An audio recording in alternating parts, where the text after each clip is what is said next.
Denis, vous êtes parti en vacances en voiture électrique avec cette immense caravane. Vous avez traversé la France. C'est ça, exactement. Est-ce que tout s'est bien passé ou est-ce qu'il y a eu quelques galères? Ah, il y a eu des galères un peu, ouais, Aïe, aïe, il y a eu aïe. des choses.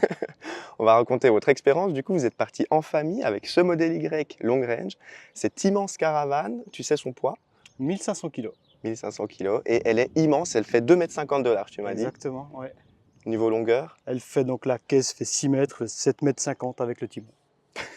J'imagine que c'était pas une mince affaire de partir jusqu'en Bretagne Non, avec une effectivement. voiture électrique et autant de poids à l'arrière. Tu vas nous raconter votre expérience donc en famille. Est-ce que c'était facile ou la galère? Je pense qu'il y a eu des moments aussi assez sympas Oui, il y en a eu beaucoup, heureusement, oui. et quelques petites galères. Il y a eu quelques petites galères, effectivement. Yes. Bon bah déjà merci pour ton témoignage, bienvenue sur la chaîne, c'est super sympa. Avec plaisir, merci à toi. Bah, avec plaisir aussi. Donc modèle Y, long range, dual motor. Exactement. Vous l'avez acheté quand? 2022, ça fera 4 ans en septembre. Ouais. Et niveau autonomie WLTP, c'est à peu près C'est là 500. 530, quelque chose comme ça, Ouais. ouais. Ouais. Et donc caravane hyper lourde, hyper imposante. Mhm. Vous êtes parti de Suisse, on n'habite Ouais, pas loin, et ouais, puis vous avez traversé la France donc. ouais, exactement. 1150 km à peu près pour l'aller. 7 arrêts recharge. 7 Bon, arrêts pour 1150. ouais, Donc ça fait en moyenne des pauses tous les 150, 200 km max. ouais, c'est ça, ouais, Ouais. exactement. Selon le sens du vent. Selon le sens du vent, on va Ouais, voir parce ouais, que le vent a exactement. un immense C'est une impact bonne quand même sur la anecdote. Ouais, consommation. exactement. Ouais, Ouais. Vous avez fait un peu d'autoroute, voie rapide ou ouais, plutôt. un peu les deux. Je dirais, on a fait, je dirais 50% d'autoroute. Je regarde toujours un peu. Bah, les autoroutes coûtent assez cher en France, surtout en plus avec une caravane, hein, tu payes encore plus cher. Mhm. Puis, puisqu'on roule pas à 130, hein, donc ça vaut pas forcément la peine. Donc, des fois, on fait des nationales, des voies rapides, un peu selon. Je prépare toujours un peu l'itinéraire à l'avance, déjà avant, quand on faisait avec une autre voiture. Ouais. On va voir maintenant les aspects, les détails plutôt techniques, tout ce qui est autonomie, consommation, recharge. Quels étaient les points positifs de rouler avec une caravane en voiture électrique? Quels étaient les points négatifs aussi? Donc en termes d'autonomie, de 100% à 0%. Bah, en fait, tu prends l'autonomie de la voiture, puis tu divises par deux, c'est à peu près ça. Donc, 500 kg d'autonomie en théorie, sur l'autoroute, tu es un peu en dessous, enfin, tu seras plutôt à 400, voire moins. Puis, bah, tu divises par deux avec la caravane. Donc, Ouais, 100% autoroute, on est entre 180 et 200 kg avec la caravane. ouais. On va parler aussi de la différence, parce qu'avant vous aviez une voiture thermique. Exactement, ouais. Et donc on va voir aussi en fin de cette vidéo, restez bien jusqu'à la fin du coup, hein, pour voir justement quels sont les points positifs et les points Ouais, négatifs d'électrique par rapport au thermique. ouais. Donc autonomie, voilà, 200 km maximum. Temps de recharge, trentaine de minutes pour ce modèle Ouais, une Y. bonne trentaine, ouais. Et Ouais, ça puis, dépend. Ouais. ouais, vous poussiez un peu plus, j'imagine. Vous n'avez pas chargé jusqu'à 80%. Je pense que vous Non, restiez un peu plus longtemps. la plupart du temps, surtout que très souvent on fait, bah, c'est la pause repas, on se balade un petit coup avec le chien, on mange, et puis on- voilà. La pause en fait on évitait aux 40, 45, et puis finalement on repartait très souvent plutôt à 90-95% Ouais. que les 80, Donc vous effectivement. Ouais. profitez de la pause recharge pour faire aussi une pause Oui, classique. Voilà, vous voyez pas le temps passer. Ou est-ce que vous avez attendu quand même sur la voiture? Est-ce que ça vous est arrivé de vous dire, ah purée, la charge, c'est super long? on va dire sur l'aller-retour on a fait une bonne dizaine d'arrêts en tout, hein, avec le retour, et il y a vraiment 2 fois où on a attendu. Ouais, Vraiment attendu sur la recharge. Mais ouais. sinon, non, sinon c'était tout en temps masqué. Ouais. Ouais, donc c'est un conseil vraiment quand vous voyagez en voiture électrique d'un point de vue général, avec ou sans caravane. Il faut essayer d'organiser ses pauses et puis faire Ouais, quelque chose d'autre pendant la recharge, quoi, c'est ça. exactement. Ouais. Donc là, tu me disais, vous avez aussi trouvé des campings ou des endroits à visiter avec une solution de recharge? Ouais, c'était l'idée en fait, c'était on est déjà allé en caravane avec notre ancien véhicule thermique à l'époque. Puis bah, typiquement, on l'a eu fait en roulant toute la nuit et puis une partie de la matinée. Puis à midi, on est sur place. Et Ouais, puis là, bah, avec le temps en plus, avec les arrêts recharge en plus, puis aussi peut-être aussi par rapport à la fatigue, de se dire bah, on prend plus de temps pour y aller. Et puis en fait, on y allait en 2 jours. Donc on a fait 2 arrêts en route, un près de Paris, un à l'entrée de la Bretagne, du côté de Rennes.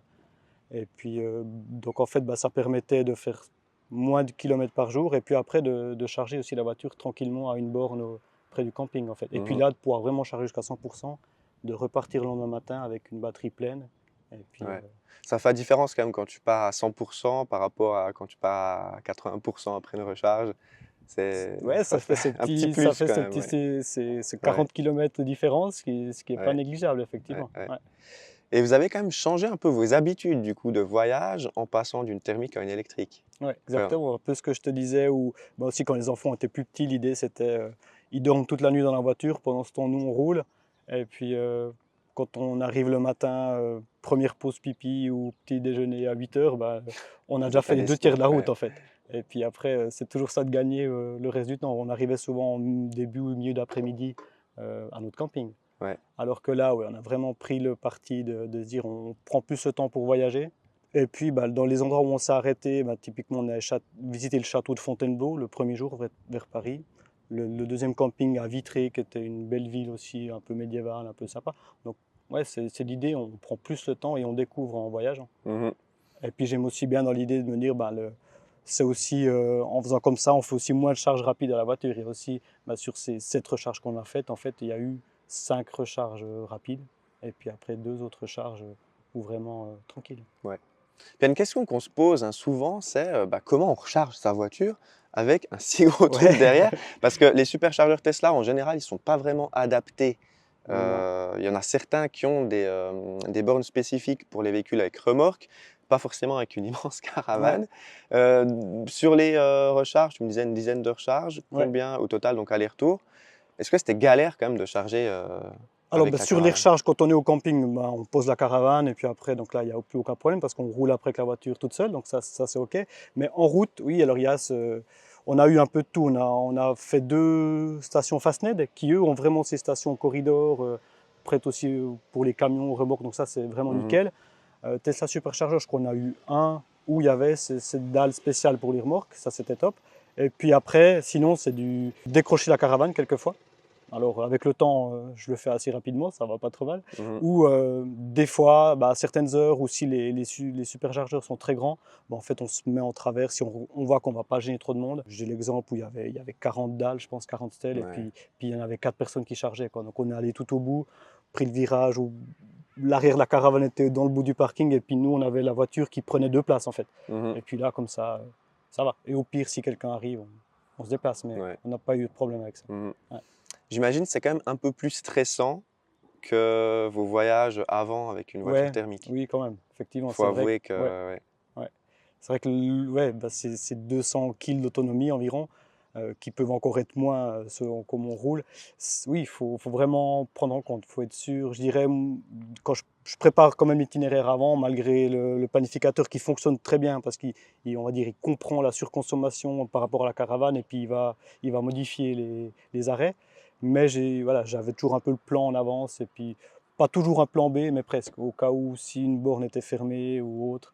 Mmh. Mais après, le long des autoroutes en France, on est quand même bien maintenant. Je trouve Ouais, que ça c'est génial. fonctionne, et ouais, Ouais, pas de mauvaise surprise.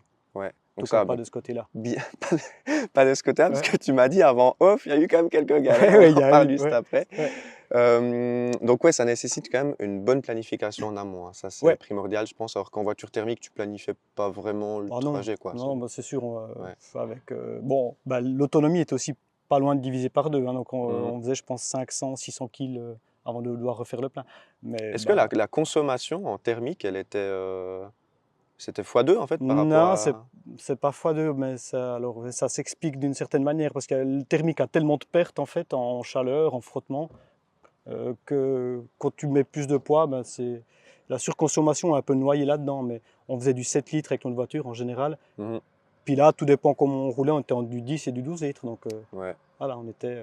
Ouais, quand même, c'est pas négligeable la Ouais, non, différence de non, c'est pas consommation quand négligeable, même. non, non, Comme en certainement. électrique, du coup, en moyenne, sans la caravane, tu as combien avec ton modèle Y? Là, je suis autour des 18 si on fait de l'autoroute. Ouais, Mais même en Suisse, on est même plus bas, parce que bon, bah, tu connais, on a beaucoup de tronçons à 80, à ouais, 100 on n'avance km/h. pas beaucoup. Voilà, c'est ça. Donc on est plutôt autour des 16, hein, 15-16. Ouais, Et puis bah, la caravane, alors là, bah, ouais, le double. Quand on arrive, le trajet aller en Bretagne, on a fait du 36 kWh.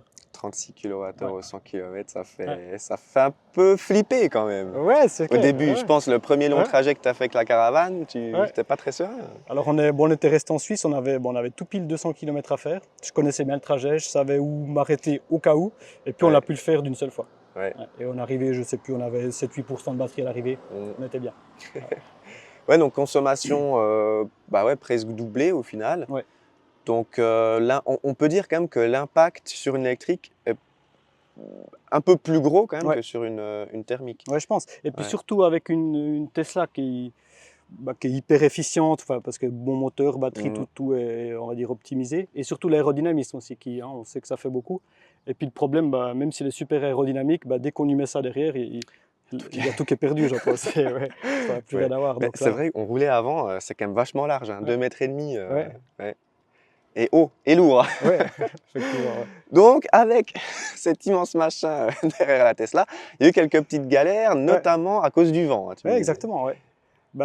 Comme je t'ai dit, donc j'avais plus ou moins planifié. Je me dis, on repart de Paris, on continue. On avait 180 km à faire jusqu'à la prochaine station. Donc, Sur le papier, ouais, ça c'est ça. passe. En plus, on avait un on contournait, on passait en dessous de Paris par de la nationale. Donc, tranquille. Mais voilà, il y avait vraiment un fort vent. Et puis, on commence, ça allait pas trop mal dans la nationale. Puis après, quand on prend l'autoroute, il reste une centaine de kills. Et puis là, je continue à rouler autour des 95 km/h. Et puis, tout d'un coup, j'ai l'autonomie qui était estimée à 10% à l'arrivée, est descendue, descendue. Je suis même arrivé à zéro, je suis même arrivé à moins 2. Puis là, j'ai commencé un peu de lever le pied. On a vraiment ralenti. Ça continue de descendre un petit peu. Je crois qu'on est arrivé à du -4, quelque chose comme ça. Puis après, c'est remonté gentiment, mais on a fini le trajet à la vitesse des camions. On était vraiment. Ouais, je dépassais plus les camions, je restais derrière. Ouais, Donc on était autour des 80, 85. ouais. On Et a là, fait. tu vois une forte différence quand même en termes de consommation. Oui, oui, non, c'est énorme. Ouais. C'est vraiment la vitesse qui. Et donc, ouais, la vitesse. Un vent contraire, c'est comme un peu si on allait plus vite finalement. Et puis ce fort vent contraire, il y a vraiment beaucoup de vent ce jour-là. Ça a joué un immense rôle que j'avais jamais eu encore avant. On avait déjà fait une petite dizaine de voyages avec la caravane, notamment au Tessin, Dodo, Valais, comme ça. Mhm. Euh, mais il n'y avait jamais eu pendant une longue période un vent de face qui tape contre cette caravane, on va dire, Ouais, qui donc nous freine. Ouais. là, mauvaise Ouais. surprise, quand même très stressant. Ouais, un peu Voilà. quand même. Ouais. Alors, il y avait ça, et maintenant, quelques... environ, il y a une borne de recharge presque tous les 50 km sur autoroute en Mhm. France. Ça dépend des endroits. Mais Ouais, là, entre Paris et direction Orléans, Le Mans, franchement, c'était bien. Et donc, j'aurais eu l'option, j'aurais pu m'arrêter avant. ok. Donc, il y avait ce stress-là. Ça m'embêtait d'arrêter avant parce qu'on est prévu de s'arrêter aux heures de midi environ, ça Mhm. donnait. Donc, si on s'arrêtait avant, c'était un peu plus tôt. Puis ensuite, c'était prévu une charge jusqu'à notre camping suivant. Et puis, si je m'arrêtais Ouais, avant, on faisait 2 charges. Donc, ouais. peut-être potentiellement dételer 2 fois la caravane. Enfin, donc, on a levé le pied, c'est Mhm. remonté et puis c'est allé. Mais oui, il y avait le moment de stress quand même. Ouais, Puis voilà, puis on n'est pas seul. Voilà. Il y a les enfants, puis c'est sur l'autoroute, donc on se dit, ouais, si on s'arrêtait ou c'est comme ça, stressant. ouais, c'est stressant, Ouais. effectivement. Ouais. Donc ouais, on voit quand même, c'est une source de stress. Je pense que ce que je propose maintenant, c'est qu'on passe à bord de ce Ouais, véhicule, on va faire un petit tout à fait. tour. On va parler des points positifs de tracter avec un moteur électrique. Ouais. J'imagine que c'est quand même plus agréable qu'avec une voiture thermique. Oui. On va voir aussi les défauts par rapport à votre ancienne voiture. Et au final, la conclusion de cette vidéo, je vais te poser la question, est-ce que tu choisirais de nouveau une voiture électrique pour partir en vacances sur des si longs trajets? Réponse tout de suite. Et du coup, conduire une voiture électrique avec une caravane, est-ce que c'est mieux, moins bien que conduire une voiture thermique avec une caravane? Alors c'est mieux de conduire avec une voiture électrique. Déjà vraiment la souplesse, hein, aucun changement de vitesse. C'est vraiment accélération continue, freinage continu, hyper régulier. Ouais, chaque secousse que tu mets quand tu traques, ça se répercute dans la caravane qui ensuite se répercute un peu sur le véhicule. Et puis voilà, tu sens beaucoup plus les bosses et les secousses et tous les à-coups. Donc il y a beaucoup moins d'à-coups avec l'électrique, donc c'est beaucoup mieux. Beaucoup mieux, sauf l'autonomie. Là, ça, on est d'accord. Ça Ouais, ouais. reste je dirais, tu as ce que tu as déjà comme avantage inconvénient avec une voiture électrique sans tracter, tu l'as en tractant, mais en exagéré, je dirais, en décuplé. Encore, On ouais. pourrait résumer ça un peu comme ça. Mhm. Est-ce que ça t'est déjà arrivé d'oublier un peu que tu avais la caravane? Oui, oui. Parce que Surtout tu sens pas en fait. En thermique, tu sens qu'il te manque beaucoup de puissance, que tu as beaucoup. Ouais, Oui, surtout, j'imagine. nous, avant, j'avais une boîte manuelle, donc forcément, tu changes des vitesses, donc on le sentait plus. Là, sur autoroute, avec le tempomat, voilà, la voiture est assez puissante, donc je me suis même aussi fait surprendre avec ça, c'est que en ayant le tempomat réglé à 95 km/h, par exemple, dans les très fortes montées, la voiture, elle ralentit pas, en fait, elle a assez de puissance pour monter très rapidement en prenant énormément de batterie en fait dans ce cas-là. Et puis c'est vrai que je me souvenais qu'avec la thermique dans les grandes montées, je devais des fois rétrograder en quatrième, troisième, et puis je montais pas très vite pour pas être comme un bourrin dans les tours. Et puis ça, je dois m'habituer avec l'électrique à faire attention, à réduire moi-même un peu la puissance peut-être justement pour pas griller la batterie en étant monté une côte à 100 km/h, alors monter un peu plus tranquille en fait. Ouais, parce que ici, tu as quand même passé 400 chevaux, je pense, sur ce Ouais, modèle Y. je sais même pas exactement, mais c'est ça, ouais, c'est là. Ouais, Ouais. donc il faut être assez doux Oui, quand oui, même. Ouais. bien sûr. Parce que c'est vrai que quand tu accélères à fond en montée, si tu montes à 90-95, tu consommes énormément plus, quoi. Oui, Ouais. c'est sûr. Donc ouais, c'est vrai qu'il faut faire attention On quand le même. voit bien avec la jauge de puissance qu'on a là. Ouais. J'ai atteint des choses que j'avais rarement atteintes Mhm. dans les côtes. Ouais. En termes de coût d'utilisation aussi, tu as ressenti une différence avec ta voiture thermique que tu avais avant sur les longs trajets? Oui, alors, on parle on est toujours entre 3 4 fois moins cher, mais surtout quand on charge à la maison. Après, c'est sûr que sur les autoroutes, les prix sont plus chers, mais on est quand même bien un bon tiers en dessous, je dirais en moyenne. Les Ouais. superchargeurs Tesla sont assez bon marché en général, Mhm. donc là on est bien. Puis là, nous, on a aussi rechargé sur Ionity ou autre, donc on est meilleur marché. Ouais. Ouais. Donc même que tu consommes en pourcentage plus en électrique qu'en thermique, la Ouais. surconsommation est plus Mhm. élevée, Ouais. tu restes quand même moins cher qu'en thermique. Ouais. On reste en dessous, ouais. Et puis à conduire, bon avant tu avais une boîte manuelle, Ouais. j'imagine un peu la galère quand même par moment avec 1,5 tonne derrière. Quoi. C'est vraiment les départs en côte. Alors, typiquement, là, les départs en côte, c'est un bonheur, quoi. Tu mets les gaz tranquillement et puis tu pars. Là, j'ai fait chauffer quelques fois l'embrayage avec notre ancienne voiture, effectivement. Ouais. Ouais. Et puis les manœuvres aussi avancées, reculées, pour se placer dans un camping ou autre, voilà, avec l'électrique, on se déplace à 1 km/h si on veut, quoi. C'est incroyable. Alors sinon, si on veut faire ça avec une thermique et puis boîte manuelle, on est tout le temps un peu sur l'embrayage. C'est pas top pour la mécanique. Ouais, ouais. Et puis, pour un peu conclure cette expérience, en gros, sur long trajet, parce que vous n'avez pas rigolé, là, vous avez quand même traversé la France, donc c'est pas facile avec une voiture électrique, une caravane, etc. Est-ce que ta prochaine voiture, si tu dois changer, est-ce qu'elle sera de nouveau électrique ou pas, compte tenu des petites galères que vous avez eues sur ces longs trajets? Oui, alors la prochaine voiture ce sera, je pense pas pour tout de suite de toute façon, mais elle sera forcément électrique, quoi. Déjà, il y a pas mal d'évolutions, hein, maintenant. L'autonomie qu'on a avec celle-là, ça reste une autonomie qui est très bien, mais qui devient maintenant plutôt un peu dans la moyenne. Elle est plus si exceptionnelle que ça. Ouais. Et puis, donc on va plutôt vers un gain d'autonomie, puis on va surtout vers un gain de plus de bornes de recharge et avec plus de stations prêtes pour accueillir des remorques en fait, donc sans devoir dételer comme on parlait avant. Et puis des vitesses de recharge plus rapides aussi, donc on va vers du mieux, ça c'est sûr. Ouais, donc non, je ne changerai pas. Surtout moi, il y a aussi au départ pour un côté quand même écologique, économie d'énergie. Donc ça c'est important pour moi, donc je ne changerai pas à ce niveau-là. Ouais. Tu charges au soleil, du coup, à la maison? À la maison, on charge au soleil, exactement. Ouais. En fait, juste le principe, il est quand même ouf de se dire...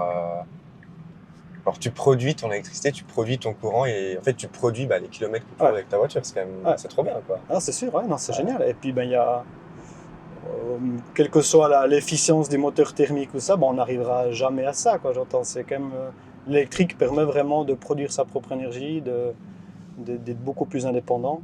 Et puis, en quantité brute d'énergie, c'est quand même beaucoup moins d'énergie consommée avec une électrique, étant donné que c'est beaucoup plus efficace. Ouais. Donc, malgré ces changements d'habitude, quand même, parce que vous avez fait un peu plus long qu'avant sur ce départ en vacances, en gros, pour traverser la France, vous avez fait plutôt en 2 jours, vous avez modifié un peu vos habitudes de vacances, de trajet. Pour toi, ça t'a pas posé de soucis, mais j'imagine qu'en famille, ça peut être des fois un peu contraignant, non? Oui, effectivement, ouais. C'est sûr, c'est moi qui, au départ, j'ai été plus en faveur électrique, qui était, comment dire, plus au fait et qui pas mal cherché à acheter une voiture électrique. Et puis, c'est le plus gros, on va dire, un point de désaccord un peu par rapport aux vacances, justement, où on a moins cette liberté qu'on avait avant. Dans le quotidien, ça ne nous fait pas une très grande différence, mais c'est vrai que pour les départs en vacances, pour les longs trajets avec la caravane, oui, il y a beaucoup plus d'arrêts, il y a beaucoup plus de temps, donc ça fait une différence. Maintenant, on a essayé vraiment, j'essaie de l'organiser au mieux pour gommer ce temps, justement, en faisant plus d'arrêts, donc en profitant de visiter des trucs ou de dormir dans un camping sympa pendant que la voiture charge et faire le plus possible d'arrêts comme ça sans devoir s'arrêter, charger, puis simplement attendre dessus sur une place en plein soleil ou Ouais, comme ça. ouais. C'est vraiment une question Donc, d'organiser. Faut quand même être honnête, ça peut être un peu galère par moment. Oui, C'est vraiment un gros changement d'habitude. ouais, Tu le fais parce que c'est beaucoup plus écologique. oui, Tu le fais aussi et surtout parce qu'au quotidien, donc je pense 350 jours dans l'année, tu roules sans caravane et c'est génial à conduire, on est d'accord. ah oui, bien sûr, ça, l'électrique, c'est incroyable, c'est clair. Donc, ces quelques jours de long trajet, départ en vacances, je pense que c'est pas un trop gros sacrifice pour le reste des bénéfices qu'on en retire. Mais il faut quand même être honnête, bon, des fois, c'est un peu source de stress, j'imagine. En plus, tu es en vacances, il y a du monde sur la route, etc.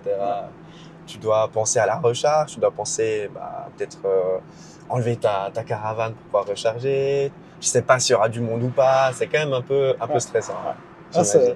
Un petit challenge que moi j'aime bien, mais voilà, qui n'est pas vraiment partagé avec mon épouse et les enfants, mais qui peuvent trouver un peu trop long comme ça. Mais voilà, c'est en essayant d'organiser au mieux, en essayant de trouver des choses à faire que ça se passe au mieux. Et puis voilà, il faut quand même être convaincu, il faut quand même avoir envie de le faire. Je pense que si on n'est pas très motivé au départ, c'est peut-être mieux de ne pas se lancer tout de suite dans des très grands trajets comme ça, avec une voiture électrique et une remorque. Il faut y aller un peu par étapes. Step by step. Exactement. En tout cas, je salue ta détermination et puis ton envie vraiment de rouler en électrique avec cette caravane, malgré les petits défauts qu'il y a. Je pense que c'est une bonne preuve de concept, ça fonctionne, même avec une tonne 5 derrière, ça fonctionne relativement bien. On peut pas dire que c'est encore vraiment ultra adapté. On attend quand même des bornes type Fastnet un peu plus sur autoroute. Un peu plus adapté pour ce type de convoi exceptionnel. C'est exceptionnel que ça. Mais voilà. Non, mais je salue en tout cas, c'est top. Merci infiniment pour ton témoignage. Je pense que c'est super intéressant. J'espère que ça vous a intéressé aussi. J'imagine que oui. Pensez au petit pouce en l'air d'ailleurs. Si jamais vous êtes intéressé par des contenus un peu plus originaux comme celui-ci, des retours d'expérience aussi. Est-ce que tu as encore un mot à ajouter? Non, je vois pas. J'ai rien à ajouter. Je te remercie aussi d'être venu et puis d'avoir fait cette interview. Avec grand plaisir. Et puis si vous avez des questions, posez-les dans les commentaires. Je pense que tu vas lire les commentaires et puis tu pourras répondre aussi aux commentaires. Bien sûr, ouais, avec plaisir. Merci à vous d'avoir regardé cette vidéo. Merci à toi, Denis, pour ton retour d'expérience. C'était super. C'était avec grand plaisir. Merci à toi d'être venu jusqu'à moi pour qu'on puisse parler de tout ça. C'était un grand plaisir partagé. Et puis, nous, on vous dit à très bientôt. Et si vous avez des questions, l'espace commentaire est ouvert. Bye bye. Bye bye.